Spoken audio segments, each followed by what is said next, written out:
गृहमन्त्री रमेश लेखक विरुद्ध अख्तियार दुरुपयोग अनुसन्धान आयोगमा दर्ता भएको उजुरी राष्ट्रिय स्वतन्त्र पार्टीको केन्द्रीय कार्यालयमा योजना बनाएर गरिएको खुलासा भएको छ।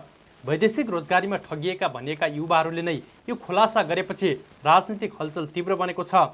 गत केही दिन अघि सञ्चार माध्यममा गृहमन्त्री लेखक विरुद्ध अख्तियारमा उजुरी परेको विषय सार्वजनिक भएको थियो। तर अब उजुरीकर्ताले नै उजुरी कसरी र कहाँबाट योजना बनाएर गरिएको थियो भन्ने विषयमा विस्तृत जानकारी दिएका छन्। गोर्खाको बारपाक सुलीकोट गाउँपालिका 4 का मनोज गुरुङले आफ्नो अनुभव सुनाउँदै यस्तो भनेका छन्। नेपालमा सबै बेरोजगार छौँ, अब नि यहाँ काम छैन, बेरोजगार भएपछि अब हामीले चाहिँ विदेश जाने निर्णय लिएर पहिलोचोटि पोल्यान्डमा एप्लाई गरेँ। त्यहाँ रिजेक्ट भएपछि यो लगभग 1 वर्ष अगाडिको कुरा हो। अनि त्यहाँबाट हाम्रो एजेन्ट राजेश बराम एजेन्टले चाहिँ त्यहाँबाट फेरि अर्को कन्ट्रीमा सेट गराइदिन्छु भन्ने कुरा भयो। नेपालको राजनीतिमा एउटा गम्भीर मोड आएको छ, जहाँ प्रतिशोध र राजनीतिक लाभको लागि कागज मात्र होइन, कृत्य पीडित समेत निर्माण गरिन्छ।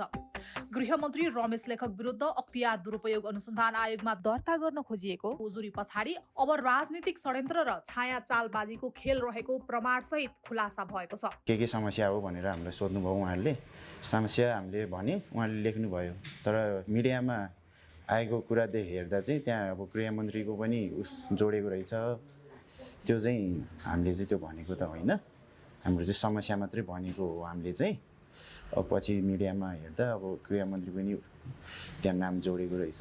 त्यो चाहिँ हामीले त अब त्यहाँ लेखेपछि साइन गरेर उता दिनु भन्यो, साइन गरेर दियो।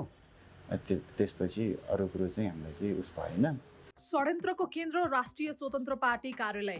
त्यहाँबाट फेसबुकतिर हाम्रो त्यो रासोपाकै साथीहरू हो कि हुनुपर्छ, त्यो मिडियामा हामीले देख्यौँ।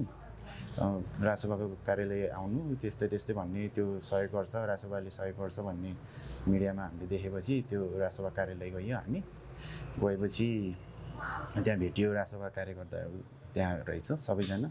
सुमना म्याम पनि त्यहाँ हुनुहुन्थ्यो। लेखिदिने समस्याहरू सोधेर लेखिदिने चाहिँ 2 जना हाम्रो खोइ को उहाँहरू चाहिँ हामीले चाहिँ चिन्दिनँ। उहाँहरू लेख्दै थियो। अनि के समस्या हो भनेर हामीलाई सोध्नुभयो उहाँहरूले। समस्या हामीले भने उहाँले लेख्नुभयो। योजना बनेको भोलिपल्ट उनीहरूलाई रासोपा कार्यकर्ता सहित अख्तियार दुरुपयोग अनुसन्धान आयोगमा लगिएको बताइएको छ। आयोगमा उजुरीकर्ताहरूले गृहमन्त्रीको नाम आफूहरूले नलिएको दाबी गरेका छन्। उजुरी दिएर बाहिर निस्कँदा केही सञ्चारकर्मी उपस्थित रहेको र उनीहरूले भिडियो खिचेर सामाजिक सञ्जालमा हालेको समेत बताइएको छ। यो घटनामा संलग्न अन्य 2 युवक सिलमान गुरुङ र मनोज गुरुङले समेत आफूहरूले मिडियामा वैदेशिक रोजगारीको विषयमा ठगिएकाहरूलाई सहयोग गर्ने खालको सूचना पाएको बताएका छन्। उनीहरूको भनाइअनुसार उनीहरू 1 वर्ष अघि पोल्यान्ड जान एजेन्ट मार्फत प्रयास गरेका थिए, तर रिजेक्ट भएपछि गिरिसका लागि फेरि पैसा बुझाएका थिए। एजेन्टले फेरि 5 देखि 6 लाख थपेर अर्को देश